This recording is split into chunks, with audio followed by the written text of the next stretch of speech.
Welcome to the Hard Research channel. Today you'll find out if the Samsung Galaxy A72 has slow motion recording or not.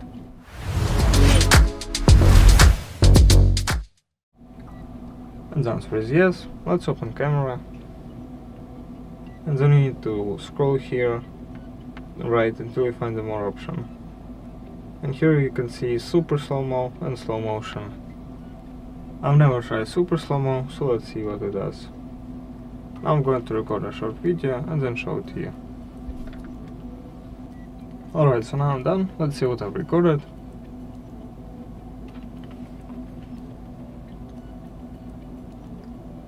As you can see, slow motion recording works perfectly fine. Thank you for watching, subscribe to the Hard Research channel for more videos, leave a like and a comment, and goodbye.